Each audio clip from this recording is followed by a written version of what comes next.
সব জল্পনা কল্পনার অবসান ঘটিয়ে অবশেষে এক মঞ্চে এলেন ঢালিউডের দুই আলোচিত নায়িকা অপু বিশ্বাস এবং শবনম বুবুলি। চলচ্চিত্র শিল্পী সমিতি আয়োজিত একটি মিলন মেলায় এই প্রথমবার তাদের জনসম্মুখে একসাথে দেখা গেল।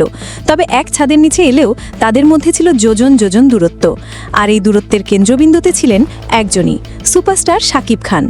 ঘটনার সূত্রপাত গতকাল সন্ধ্যায় রাজধানীর একটি 5 তারকা হোটেলে। চলচ্চিত্র সংশ্লিষ্টদের এই অনুষ্ঠানে একে একে হাজির হন তারকারা। অপু বিশ্বাস অনুষ্ঠানে প্রবেশ করেন সন্ধ্যার শুরুতেই। এর কিছুক্ষণ পরেই অনুষ্ঠানে আসেন বুবুলি। প্রত্যক্ষদর্শীদের মতে দুজনই পুরো অনুষ্ঠানে একে অপরকে সযত্নে এড়িয়ে গেছেন, এমনটি তাদের আসনও ছিল হলের দুই প্রান্তে। তবে উত্তেজনা ছড়ায় যখন দুজনই গণমাধ্যমের সঙ্গে কথা বলতে আসেন। শাকিব খানকে নিয়ে সরাসরি কোনো প্রশ্ন না করা হলেও তাদের বক্তব্যে ছিল একে অপরের প্রতি অদৃশ্য তীর্যক মন্তব্য।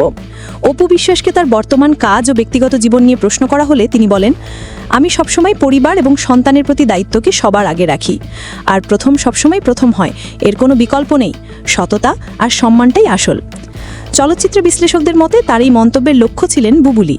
অন্যদিকে শবনম বুবুলিও যেন জবাব দেওয়ার জন্যই প্রস্তুত ছিলেন। তাকে তার ভবিষ্যৎ পরিকল্পনা নিয়ে জিজ্ঞেস করা হলে তিনি বলেন, আমি অতীত নিয়ে পড়ে থাকতে চাই না, বর্তমানকে সুন্দর করে সাজাতে এবং ভবিষ্যৎকে সুরক্ষিত করতে এসেছি। কে কি বলল তা নিয়ে ভাবার সময় আমার নেই। তার এই বক্তব্যকে অপুর মন্তব্যের পাল্টা জবাব হিসেবেই দেখছেন অনেকে। অনুষ্ঠানে উপস্থিত নাম প্রকাশে অনিচ্ছুক একজন পরিচালক জানান, পরিবেশটা বেশ থমথমে ছিল। সবাই বুঝতে পারছিল একটা অদৃশ্য ঠান্ডা লড়াই চলছে। শাকিব খানকে নিয়ে তাদের এই দ্বন্দ্ব যে কতটা গভীর তা তাদের দুজনের শরীরী ভাষাতেই স্পষ্ট ছিল। শাকিব খানের দুই সন্তানের মায়েদের এই প্রথমবার জনসম্মুখে আসা এবং তাদের এই প্রচ্ছন্ন কথার লড়াই এখন টক অব দ্য টাউন। যদিও শাকিব খান নিজেই অনুষ্ঠানে উপস্থিত ছিলেন না, কিন্তু তার অদৃশ্য উপস্থিতি যেন পুরো অনুষ্ঠানের আলোচনার কেন্দ্রবিন্দুতে পরিণত হয়েছিল।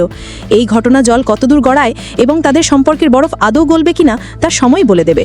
তবে এই শীতল যুদ্ধ যে ভবিষ্যতে আরও উত্তাপ ছড়াবে সেই ইঙ্গিতই মিলল এই অনুষ্ঠান থেকে।